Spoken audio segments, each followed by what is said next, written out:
दोस्तों मेरी channel hunting mystery में आपका स्वागत है।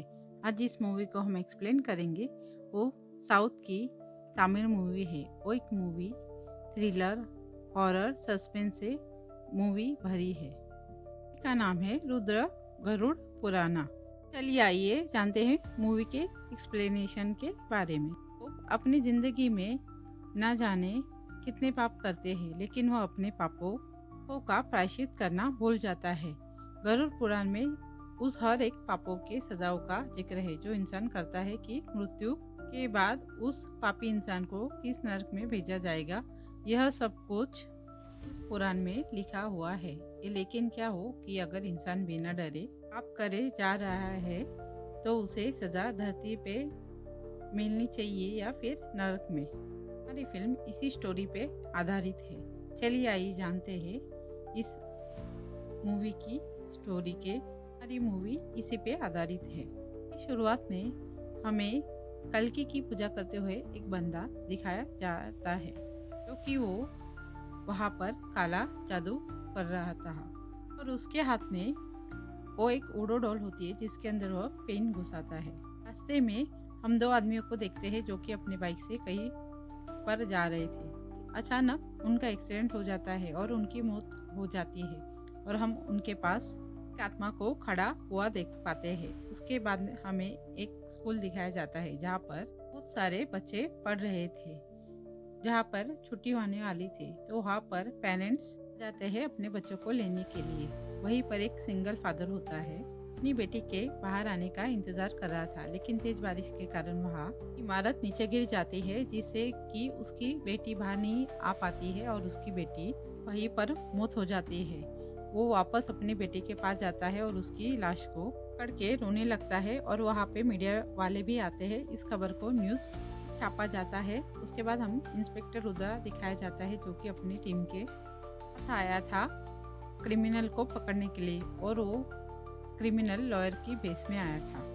वो उसे तुरंत पकड़ लेते हैं और अपने साथ ले जाती है। दरअसल वो जो क्रिमिनल था उसने एक लड़की के साथ उसने दुष्कर्म किया था। इंस्पेक्टर रुद्रा के अकॉर्डिंग उसे तुरंत सजा मिलनी चाहिए थी। वो जानता था उसके पॉलिटिकल कनेक्शन है। एक नेता कमिश्नर को फोन करता है और उससे लड़के को छोड़ने की मांग करता है, लेकिन रुद्रा को जब कॉल करता है तो रुद्रा उसका फोन नहीं उठाता है। वहाँ पर वह नेता अपने गुंडों को भेज देता है ताकि वो उसे छुड़ा कर ला सके।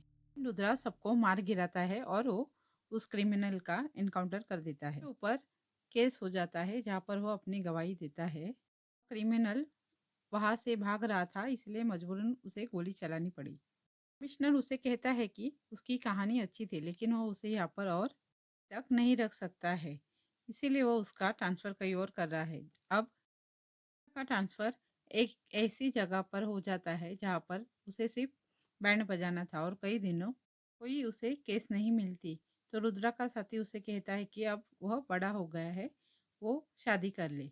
तो रुद्रा उसे कहता है कि आज तक उसे कोई भी अच्छी लड़की नहीं मिली है। कहता है कि वो एक लड़की को जानता है जो शादी करना चाहती है, पर वो उसे मिलवाने के लिए होटल में ले जाता है जहाँ पर वह लड़की एक छोटी सी बच्ची के साथ आई थी। रुद्रा को लगता है वो उसकी बच्ची है, तो भी वो उससे शादी करने के लिए हाँ कह देता है। लेकिन यह लड़की दिव्या कहती है कि दरअसल यह उसकी बहन की बेटी है। जब वह बच्ची को वॉशरूम ले जाती है, रुद्रा को कमिश्नर का कॉल आ जाता है जहाँ पर वो उसे एक केस को सेटल करने कहता है। इसीलिए रुद्रा को न चाहते हुए भी वहाँ से है कि बिना बिल दिए ही रुद्रा वहाँ से चला गया है। बाद हमें देवी शेट्टी नाम का एक एमएलए दिखाया। वह बहुत ही अमीर था और जनता के लिए काम करता था, लेकिन वह कहते हैं ना कि अंदर से कुछ और था और बाहर से कुछ और था। कई सारे इलीगल काम भी करता था, लेकिन वह अपनी फैमिली के लिए हमेशा टाइम भी निकाला करता था। फैमिली में थी उसकी वाइफ और उसका एक लौता बेटा था मनु, जिसे अपने जान से भी ज़्यादा प्यार करता था। उसके बाद हमें वही आदमी दिखाया जाता है जो कि ब्लैक मैजिक कर रहा था और वो कल्कि की पूजा करके एक ब्लैक मैजिक करता था। रात को शेट्टी जब सो रहा होता है तो अचानक से उसका कांच टूट जाता है, पर जब वह वहाँ पर जाकर देखता है तो किसी ने उसकी कांच पर पत्थर मारा था। उसके साथ एक पर्ची भी होती है और जब वह उठाकर पढ़ता है तब उसमें संस्कृत के श्लोक लिखे हुए थे। जिसे कर कुछ समझ नहीं आता है कि क्या लिखा है। सुबह दिव्या जब अपने ऑफिस जा रही होती है तो पुलिस उसे पकड़ लेती है कि उसने हेलमेट नहीं पहना होता है। तभी वहाँ पे रुद्रा आ जाता है, कहता है वो उसे दिव्या को जानता है तो उसे जाने दे। उसके बाद वो दिव्या को लेके कॉफ़ी शॉप में जाता है और उस दिन के लिए उसे माफ़ी मांग लेता है।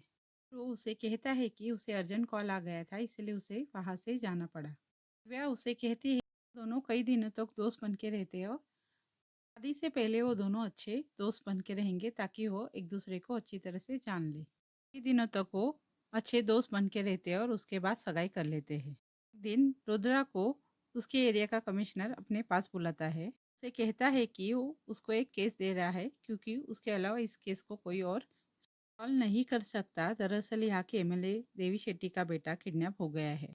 उसे इस केस की इन्वेस्टिगेशन अनऑफिशियली करनी है क्योंकि अगर यह ऑफिशियली हुआ न्यूज़ वालों को पता चल जाएगा और इससे शेट्टी की बहुत ज़्यादा बदनामी हो सकती है। पूरा सुन के इस केस को ले लेता है और सबसे पहले वो एमएलए से मिलने के लिए जाता है। वहाँ पर वो उसे कुछ सवाल पूछता है पर एमएलए उसे कहता है कि उसके बेटे को कोई भी बुरी लत नहीं है। वो अपने स्कूल गया था और वो वहाँ से लौट कर वापस नहीं आया। उसके बाद वो उसके स्कूल जाता है जहाँ पर वो प्रिंसिपल से पूछताछ करता है और प्रिंसिपल मन्नू के दो दोस्तों के बारे में बताती है। उनको पुलिस स्टेशन बुलाता है और उनसे पूछताछ करता है। वो दोनों उसे बताते हैं कि दरअसल मन्नू को बहुत दिन पहले एक लड़की पसंद आई थी जिसका नाम काव्या था। वो गर्ल्स स्कूल की लड़की थी। वो देखता था और हमेशा उसकी बस उसने उसे प्रपोज करना चाहा। जब काव्या रास्ते में थी तो उसका रास्ता किसी रुकना चाहा क्योंकि वो उसका चेहरा बिगाड़ना चाहता था। काव्या ने उसे रिजेक्ट किया था लेकिन मनु ने वहाँ पर जाकर उसे पूरी तरह से पीटा था। के बाद उन दोनों की दोस्ती बढ़ गई थी और काव्या और मन्नू हमेशा उसी बस से जाते थे। इंस्पेक्टर पूछता है कि उस बस का क्या नंबर था तो वो बताता है कि उस बस का नाम कावेरी ट्रैवल्स था। का नंबर था 17A। अब रुद्रा सुन के काव्या के स्कूल जाता है, सर्च करता है। यहाँ पर टीचर उसे बताती है कि काव्या नाम की लड़की यहाँ पे पढ़ती नहीं है। साथ ही बस ट्रैवल कंपनी में जाता है और वहाँ पर पूछताछ करता है। पता चलता है कि उस डेपो में कोई भी 17A नंबर की बस है ही नहीं। एक कावेरी ट्रैवल्स की नाम की कोई भी कंपनी भी वहाँ पर नहीं थी। अब फेंकने वाले लड़की को ढूंढने के लिए उसके एरिया में जाता है लेकिन वहाँ पर एक बंदा मिलता है जो कि उसे कहता है कि दरअसल उस लड़की की मौत 2 साल पहले हो चुकी है। यह सुनकर रुद्रा बहुत ज़्यादा हैरान हो जाता है और सोचता है कि आखिर यह हो कैसे सकता है। उसके बाद वो उन लड़कों से दोबारा पूछताछ करता है जहाँ ये कहते हैं कि आखिर वो लोग झूठ क्यों बोलेंगे, उन्होंने जो देखा है वही वह बता रहे हैं। उसके बाद इंस्पेक्टर रुद्रा जर्नलिस्ट को बुलाता है जो कि खबरी भी होता है और उसने उसे कहा था कि देवी शेट्टी के बारे में इंफॉर्मेशन निकाले। जर्नलिस्ट उसे बताता है कि देवी शेट्टी का फैमिली बैकग्राउंड बेंगलोर से है।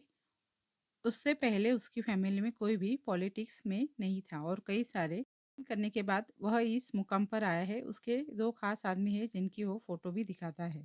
यह उनमें से होता है दाढ़ी वाला जिसकी स्टार्टिंग में मौत हो गई थी। ये पॉलिटिक्स में आने के बाद उसके कई सारे दुश्मन भी हो गए थे। उसे उसके राइवल का भी फोटो दिखाता है और उसे कहता है कि इससे भी पूछताछ करी गई है।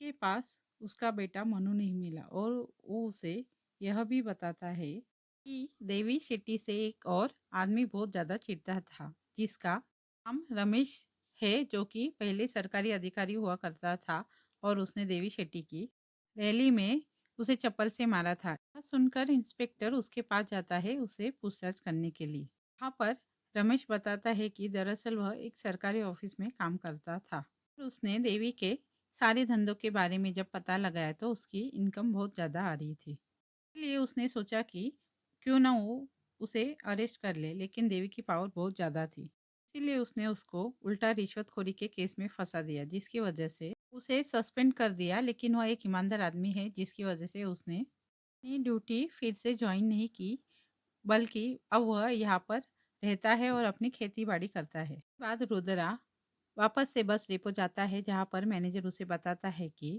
कावेरी एक्सप्रेस नाम की एक बस हुआ करती थी लेकिन वह 25 साल पहले यहाँ पर क्या करती थी और उसका नंबर 17A ही था।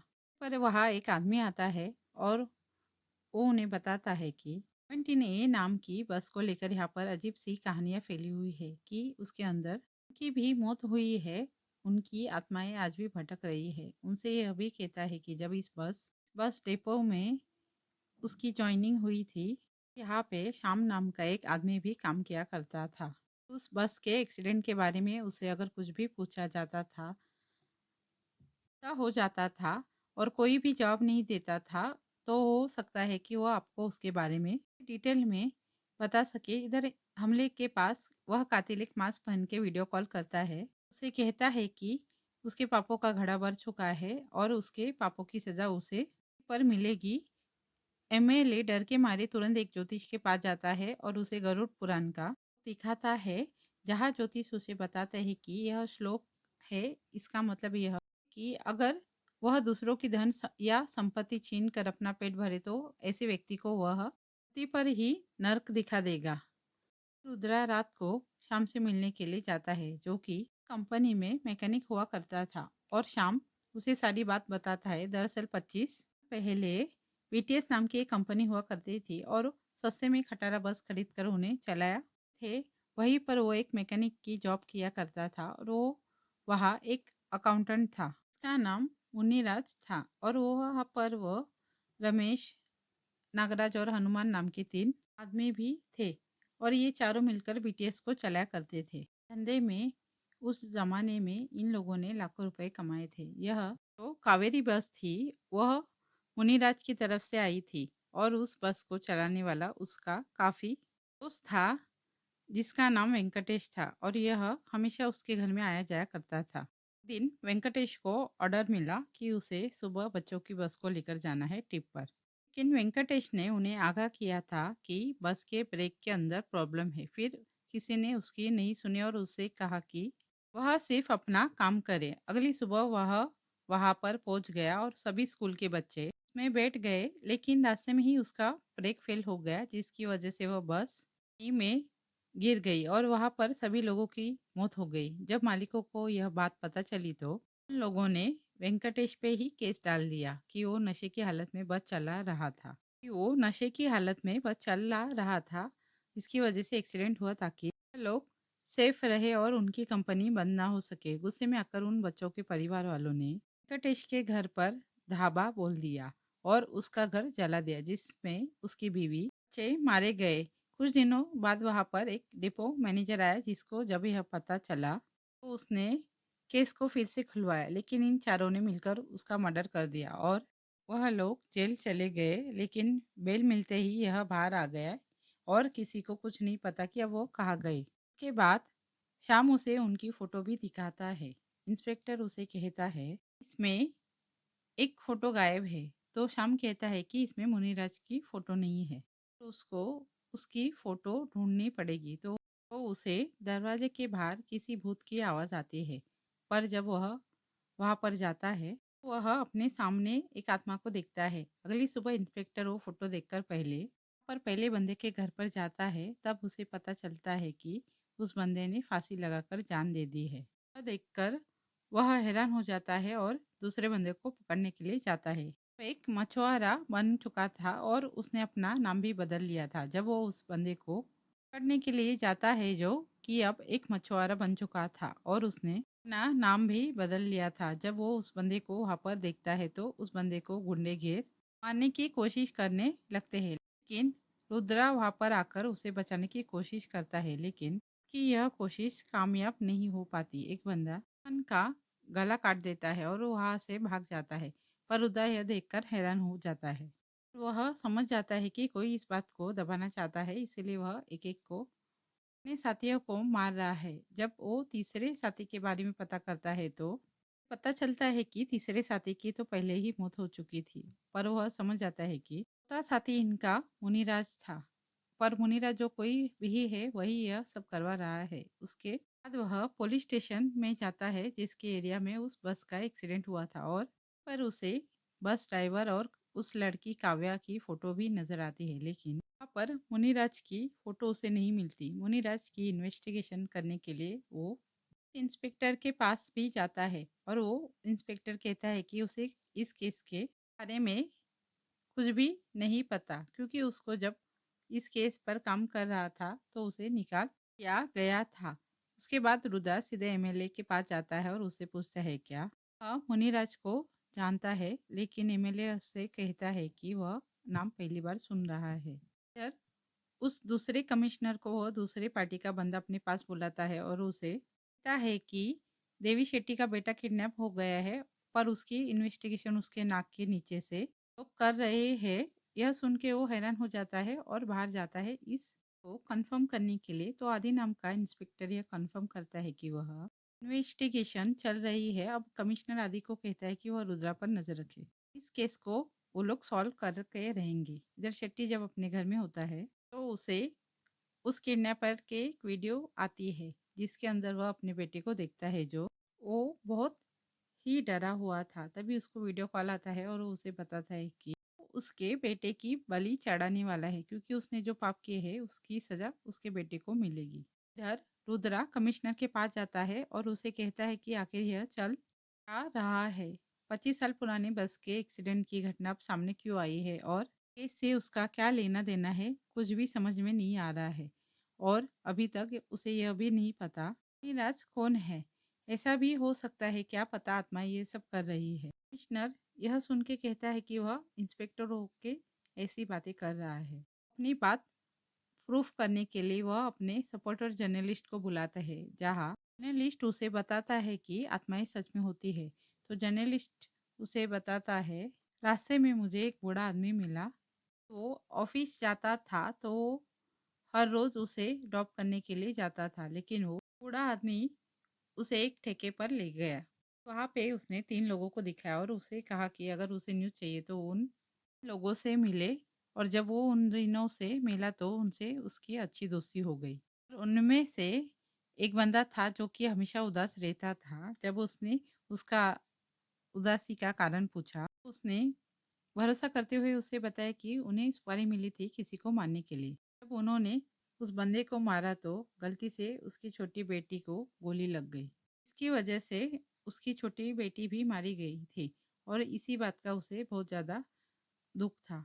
यह बात तुरंत पुलिस को बता दिया और उसे गिरफ्तार कर लिया गया। और बाद में उसे पता चला कि जो आदमी उसे रोज रास्ते में मिलता था वो कोई और नहीं बल्कि वही आदमी था जो कि उसी दिन मारा गया था। यानी कि वह उस आदमी को आत्मा थी जो कि उसे गाइड कर रही थी कि वह उसकी मदद करे। कमिश्नर यह सुनकर हैरान हो जाता है और उसे समझ में नहीं आता कि आखिर उसे क्या करना चाहिए। इधर एक जर्नलिस्ट आदि से मिलती है और उसे बताती है कि उसे लगता है कि रुद्रा एक रिश्वतखोर पुलिस वाला है और उसने शेट्टी से ढेर सारे पैसे लिए हैं उसके बेटे को वापस लाने के लिए। यह सुनकर उसकी बात से कन्विंस हो जाता है, पर वह सीधा रुद्रा फियांसे से मिलने के लिए चला जाता है। पर वो वहाँ पर उसे पूछताछ करने लगता है, रुद्रा ने अपने पेरेंट्स से तुम्हें कभी मिलवाया है क्या? तो वो उसे कहती है कि ऐसा कभी नहीं हुआ है। वो उसे कहता है कि वो उससे शादी करने वाले हैं और उसे अभी तक उसे उसके पेरेंट्स के बारे में नहीं पता। यह सुनकर दिव्या काफी हैरान हो जाती है, सोचती है कि इस बारे में तो उसने कभी सोचा ही नहीं। उसके बाद आदि को एक रिकॉर्डिंग हाथ में लगती है। वह रिकॉर्डिंग कमिश्नर को सुनाता है जिसमें वो कार्तिक पहले से 10 लाख की डिमांड कर रहा था और उसने कहा था कि वह अपनी बीवी को वह पैसे कर भेजे। कमिश्नर कहता है कि उन्हें भी यहाँ पर शामिल होना पड़ेगा, लेकिन इस बात की खबर एमएलए को नहीं पड़नी चाहिए ताकि वह उस किडनैपर को रंगे हाथ पकड़ सके। पर आदि प्लान करके अपने टीम के साथ ट्रेन में चला जाता है, जहाँ पर किडनैपर एमएलए की वाइफ को फोन करता है। तो वो कहता है कि वो पैसा पानी में फेंक दे और वो तुरंत ट्रेन से बाहर पानी में पैसे को फेंक देती है। किडनैपर एमएलए को कॉल करता है और उसे कहता है कि उसने कहा था कि पुलिस को इसमें इन्वॉल्व नहीं होनी चाहिए। इतना कहकर वह फोन को काट देता है। अब यह सुनकर एमएलए तुरंत ऑफिस जाता है। यहाँ पर वह आदि और कमिश्नर को बहुत ज़्यादा डांटता है और उन्हें कहता है कि उनकी गलती की वजह से उसके बेटे की मौत हो सकती थी।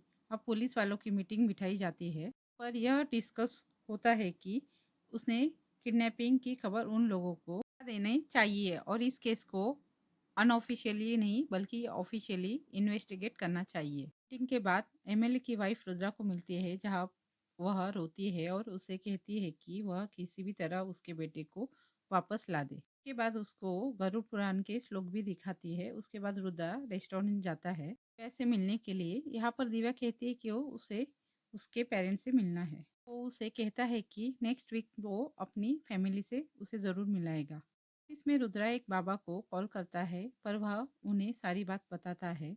बाबा उसे बताते हैं कि आत्माओं को मोक्ष दिलाने का एक तरीका होता है। अभी भटकती आत्माओं को इकट्ठा करके उन्हें मोक्ष दिलाने के लिए किसी की बलि देनी होती है। यह काम अमावस्या की रात को ही हो सकता है, जिसको भी 4 दिन है। तो सब कौन कर रहा है? अब रुद्रा इन्वेस्टिगेशन में लग जाता है और उसे मुनिराज का अभी पता नहीं होता है। वो कमिश्नर ऑफिस में उन लड़कों को भी बुलवाता है जहाँ पर वो लड़के फोटो देखकर काव्या को पहचान लेते हैं। और कमिश्नर सुनकर हैरान हो जाता है कि 25 साल पहले जो लड़की मरी हुई थी। और यहाँ पर रुद्रा कमिश्नर को सच बताता है और उसे कहता है कि चलो जिस मुनिराज को ढूंढ रहे थे और वो कोई नहीं बल्कि एमएलए ही है।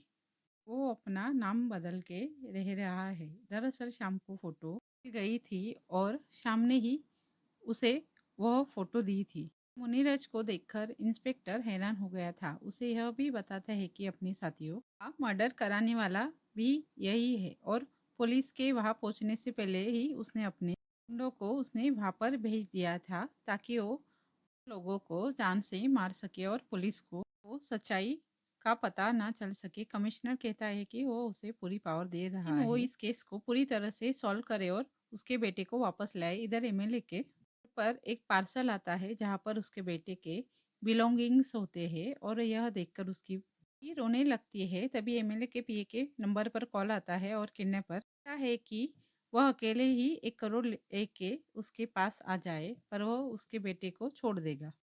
एमएलए वहां पर अकेले ही जाने के लिए निकल जाता है। अगली सुबह रुद्रा जब अपने ऑफिस में जाता है तो उसे खबर मिलती है कि मानू वापस आ गया है और जब वह थाने जाता है तो उसकी हालत बहुत खराब होती है। वो लोग उसे तुरंत उसके घर में ले जाते हैं जहाँ पर उसकी माँ उसे देखकर बहुत रोने लगती है। रुद्रा उसे पूछता है कि एमएलए साहब कहाँ पर है तो वह उसे कुछ भी नहीं बताती है। वो अंदर चली जाती है। रात को रुद्रा को उसका कॉल आता है जहाँ पर वो रुद्रा को वो सारी बातें बताती है। वो 1 करोड़ लेके उस कातिल के अड्डे पर गए थे और वो अब तक वापस घर नहीं आए हैं। रुद्रा यह सब सुनकर अपनी टीम के साथ वहाँ इन्वेस्टिगेशन करने के लिए जाता है। अगली सुबह उसे एक जगह पर एमएलए की कार मिलती है जिसके एक्सीडेंट हो गया था और वह वही जगह थी जहाँ पर 25 साल पहले उस बस का एक्सीडेंट हुआ था। वो एमएलए की लाश को वहाँ पर ढूंढ रहे होते हैं लेकिन उसकी लाश उन्हें नहीं मिलती। वहाँ पर एक चाय वाला आता है जो कि उन्हें सबको बताता है कि कल उसने यहाँ पर एक बस को देखा था और बस में बहुत सारे लोग बैठे थे। रुद्रा उस कावेरी ट्रेवल्स की फोटो दिखाता है तो वो कहता है कि वो की बस थी और यही सारे लोग थे इस बस में। यह सब सुन के वो लोग हैरान हो जाते हैं और उन्हें लगता है कि शायद इनकी आत्माओं ने अपना बदला लिया है। सारी बातें रुद्रा कमिश्नर को भी बता देता है जहाँ पर कमिश्नर कन्विंस करता है। बाहर आदि बेटा होता है जिसको लगता है कि यह शायद यह सही है, इसलिए वो वहां से चला जाता है। लेकिन इस खबर को लोग न्यूज़ में नहीं ला सकते थे। यह वह झूठ बोल देते हैं कि देवी शेट्टी अभी गायब हो चुका है और वो उनके लिए उनकी टीम पूरी तरह से कोशिश कर रही है। अगले दिन रुद्रा दिव्या को अपनी फैमिली के पास लेके जाता है जो कि और कोई नहीं, वह आश्रम के लोग ही थे। आश्रम में जो बाबा बैठे हुए होते हैं वो बताते हैं कि आज जो कुछ भी है वो रुद्रा की वजह से है।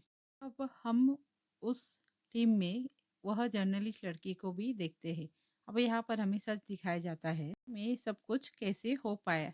यह सब प्लानिंग करी थी रुद्रा ने ही। स्टार्टिंग में हमने जो देखा था बच्चे की मौत हो गई है बिल्डिंग गिरने की वजह से। उस बिल्डिंग का जो कॉन्ट्रैक्ट था वह देवी की कंस्ट्रक्शन कंपनी का था और वह वहाँ पर उसने घटिया माल लगाया था जिसके ऊपर वो बिल्डिंग गिर गई थी और बच्चों की मौत हो गई थी।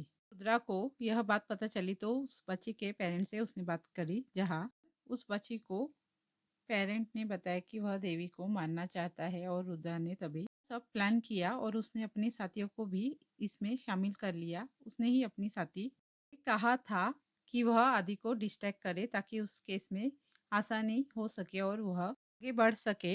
इसलिए वह उसकी दोस्त जर्नलिस्ट बनकर उसके सामने गए और आदि को उसने आदि को डिस्ट्रैक्ट कर दिया। हम यह भी देखते हैं कि जब एमएलए वहाँ पर आया था अपने बेटे को छुड़ाने के लिए, तो उसके सामने रुद्रा मास्क पहन के आया था और वो रुद्रा देखकर बहुत ज़्यादा हैरान हो गया था, लेकिन वो वहाँ पर अकेला नहीं बल्कि अपनी टीम को लेकर आया था।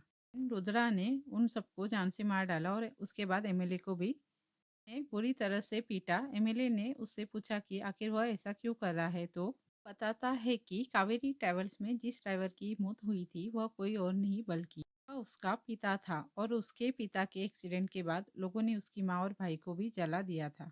इसकी वजह से वह अनाथ हो गया था और उसने अपना एक ही लक्ष्य बना लिया था, इसे वो उसे बर्बाद कर सके, क्योंकि उसकी वजह से ही उसके पिता मारे गए थे।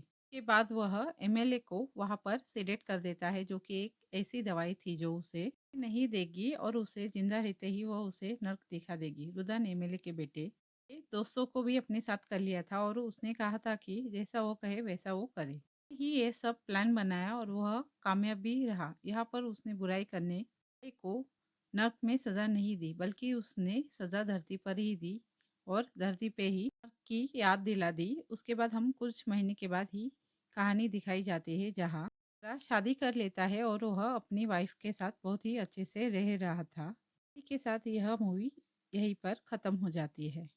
तो ये थी इस मूवी की कहानी। आपको हमारा मूवी एक्सप्लेनेशन अच्छा लगा तो आप हमारे चैनल को लाइक शेयर सब्सक्राइब ज़रूर कीजिए। Thanks for watching.